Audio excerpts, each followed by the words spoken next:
Hey, what's up, lightboltjoe here. Today we're going to discuss the 2022 reboot film, Jeepers Creepers Reborn. So,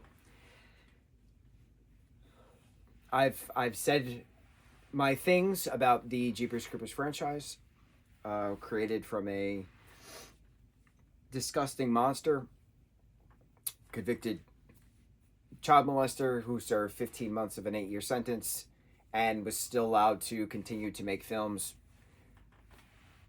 Should never have been in the public eye.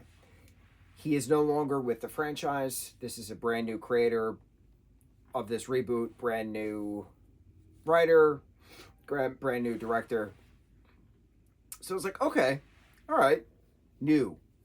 I'm for it. Let's see what they do. Okay? This is one of the worst films ever made. The acting was so bad, and you can't blame the actors for the entirety of the horrible performances. It's just too stoic. Like there's no emotion where certain emotions should be, or like it's forced. Like, oh my god, like no, it's not believable. The script is awful. The first like 10 minutes of the film is just a riff off of the original opening of Daria and Trish, passing the creeper as he's dumping the bodies down the chute, blah blah blah. And it turns out that it was just a guy watching a video on YouTube the entire time on his phone. And I'm like, okay, what was the point of the 10 minutes then? There was no point. The creeper in this is so tiny, like size-wise, compared to the past creeper of the other three films. Like, he's much larger. He's more broader. He's menacing. This is a tiny creeper. I don't understand why they went with a smaller aesthetic for this creeper, who's still trying to do the same creeper stuff. Like, after every 23 years for 23 days, he eats. But in this one, they kept saying after 23 years, after 23 days, he kills. But it was just like weird. They kept like changing it.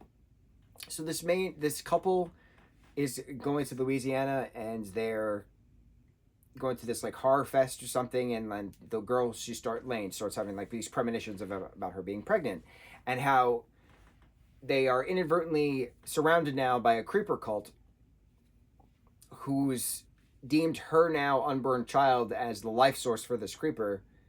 Sure, because I needed a cult involved in the Jeepers Creepers franchise. Why not? Why not? And then the couple then win this like prize at this horror fest to go to this like old plantation, and it's now turned into escape room, etc. But by the time they get there, it's now creeper fest, if you will. And creepers now attacking one individual of this production company after the other, and blah blah blah, and this and that. And it's a weird, let me sacrifice the unborn child, but trick you and use your own shurikens against you, and I'm gonna go pew pew, and immediately the shurikens go right into the creeper's eyes, and I'm like, oh my gods, this is so terrible. And then at the ending point where the boyfriend and a producer pull up the weatherman, throw this thing down, it immediately goes through the creeper's mouth and kills him after Lane does the pew pew with the shurikens, and he rips out his eyes, and she goes, how do you like those peepers? And I'm like, oh my god, just end it. Just end it now. And then they kill him with the weatherman, and the crows then take his body away, and then he's reborn after the crows again. And I'm like, I just, what was the point of this? What was the point of this?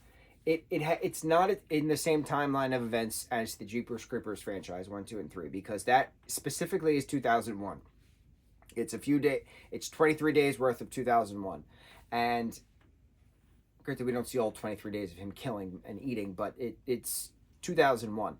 We know that from the timeline of events. We know that from the clothes. We know that from the cell phones that they use, right? So 23 years later is 2024. So at the end of the third film, we have 2024 with a 44-year-old Trish narrating, saying she's going to avenge, Daria's death, and it never happens because that film was never made. So then we get this reboot. But this film takes place in 2021. So it can't be the same franchise. It can't be the same universe. It can't be the same timeline of events as the original trilogy, because the original trilogy, 23 years after 2001 would be 2024, which is actually this year that I'm watching these.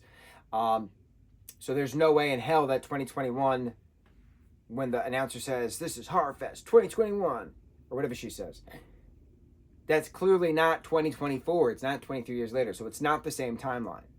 So the fact that this is its own separate timeline slightly deviates the horror of it. But horror as in how atrociously stupid it was. But this was a terrible movie. It is a 0% on Rotten Tomatoes. It is a 2.5 on IMDb. It's an hour and 27 minutes long, and I'm just looking at the ceiling the entire time, and I'm like, oh my God. Is it over? Is it over? Oh, there's another joke? Awesome. Is it over? Are we done yet? It's not scary. It's not chaotic. It doesn't have that kind of feeling that some parts of the first three have. Like, it's useless. It's useless. I am never watching this franchise again. Happy spooky season to all, and to all a good night. Mahalo.